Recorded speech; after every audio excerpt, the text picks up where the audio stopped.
Welcome to sports, everybody. The B3A is holding its annual general meeting and election of officers over the weekend. In the race for president, there was a three-way race there between Mike Sands, Iram Lewis, and Kurt Hollingsworth. All of those gentlemen lined up even at the line, but as Charles Fisher tells us tonight, it was not a photo finish. The scene favored that of a general election. Every vote counted. And when all the votes were counted, Mike Sands was returned as president of the B3s for another term. That's 4 years, defeating Iram Lewis 36 votes to 23. Kurt Hollingsworth garnered 14 votes. Doing the groundwork that I did and speaking to persons one-on-one, I learned so much things that they've said to me, and they acknowledged some of the mistakes that I made. I acknowledged some of the mistakes I made, but at the end of the day, they took a decision and they recognized, and as I felt and I did, that I was the best person for the job, and so they've given me a second chance. And out and out, some of them said to me, you know, we will give you a second chance, but you have to do some things differently. And I gave them my word, I gave them my commitment that I would do that, and so I'm very humbled by the show of confidence by re-electing me in such convincing fashion. Lewis was able to lock up the first vice president position, beating incumbent Shervin Stewart 34-28. I'm getting along is necessary. You know, there was never an issue between myself and the president. And, you know, like I said, my platform is there. Me and I have a very good working relationship. And I intend to be there fully supportive of the entire administrative arm and the general membership of the B3A. So my energy level has not died. I'm just excited by the fact that this is now over and we can get on with our normal lives. And hopefully from the vice president position, I can still be effective and bring change to the B3As. Now with all this rumbling done, B3As President Mike Sands says he's looking forward to working with Iram and making things better for the B3As. It's because the organization is bigger than all of us. The organization is about developing the young people of this country, about keeping the country on the forefront of the world stage of athletics, and so it takes all hands to be on deck to make this work. And so I will continue to extend that olive branch, and hopefully those persons that have all these ideas that were shown at different times during the campaign individually, that we can put these things together collectively and have a wonderful organization. A good turnout for the elections. For ZNS Sports, I'm Charles Fisher. All right, thanks a lot, Charles. Now, the Bahamas Baseball Federation also holding its annual general meeting this past weekend. Representatives from all member associations, inclusive of those from the Family Islands, met at the Ministry of Youth, Sports and Culture. There were no elections held this time around, so the business of the Federation took center stage. Very informative. Everybody participated, and that's really the purpose of us having this AGM, to get the input from the membership, and we're very, very pleased. What came out of it? Anything we should know? Well, you know, generally in off year when there's no election, we just deal with the normal business of the Federation and its membership. If there's any amendments to the constitutions and anything that persons or leagues want to bring forth to the membership for discussion, you know, we'll then do those kinds of things. Nothing different from the norm, you know, so to say anything new to enlighten you about, no. Now, with less than 2 months left in 2012, the Federation is moving full steam ahead towards 2013, and once again, expectations are high. We're going to put a significant interest and focus on trying to get our 11-12 young men to be able to qualify. We want to ultimately get to Williamsport, and so it is our mandate here on in to send a team to Little League every year until we get there. And so that is really the only thing that really came out of the meeting that is different as far as what we normally are doing, as far as our commitment to travel. Next year we'll also focus on setting a 15-16 team. The location has been yet to be determined, and we will also send our senior national team back to Canada. And so those are the 3 trips that the Federation will be focused on next year.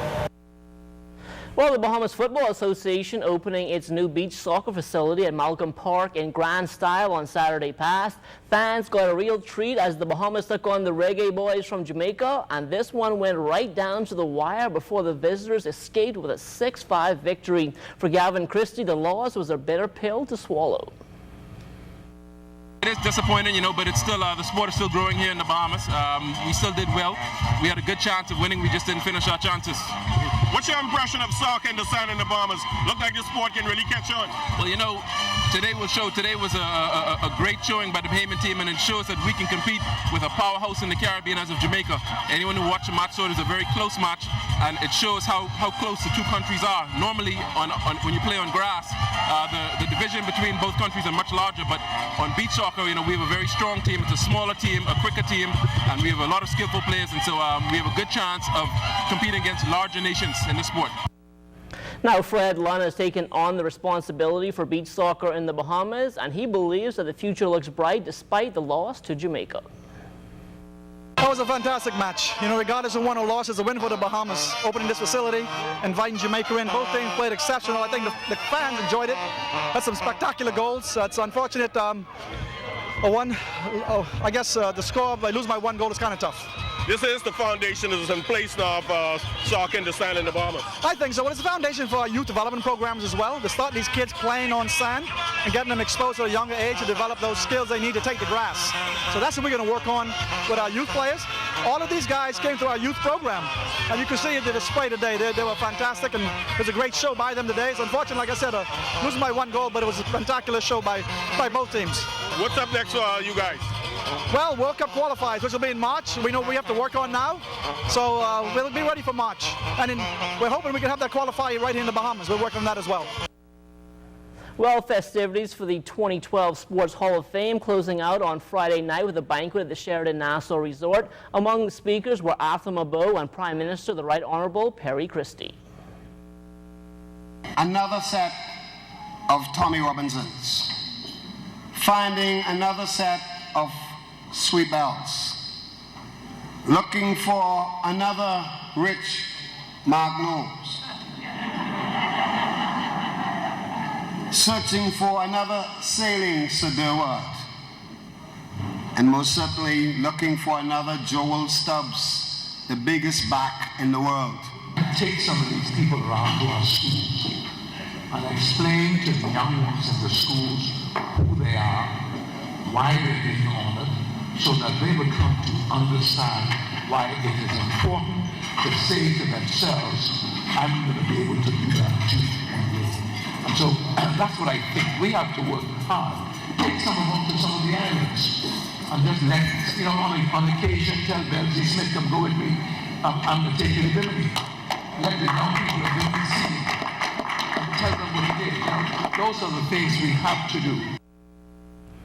Well, the New Providence Women's Basketball Association back on the hardwood on Saturday night with a doubleheader at the Donald Davis Gym. In the opening game, the Super Value Cybot Queens squaring off with the Saints. The Queens held a slim 12-11 lead after the first quarter. The Saints came back to lead 21-19 at the break. In the second half, the Queens went on a run. They led 34-27 after 3 before coasting to a 48-34 victory. Janelle Poitier, she was the leading scorer in the win with 11 points, 5 boards, 2 assists, and 2 steals. Marva Dean adding a double-double, 10 points and 11 boards. In a losing effort for the Saints, Jakia Brown and Andrea Mackey, they led the way with 7 points apiece. A bit slow. We don't have our full team tonight, but we picked it up a little bit. It's still not a satisfying game after all, but it was an okay game. Started to get a little tired. Practiced too hard yesterday, my fault, but we'll be back. It's a rebuilding stage. It's a long season, so we'll get better.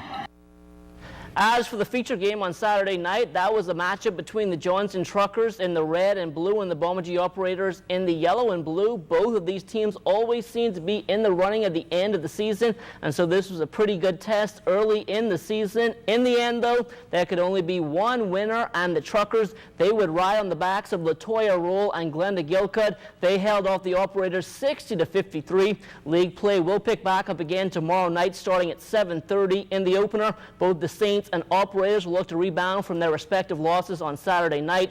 That will be followed by the Queens and the COB Caribs. And that will do it for sports, but stay tuned, your weather forecast still to come.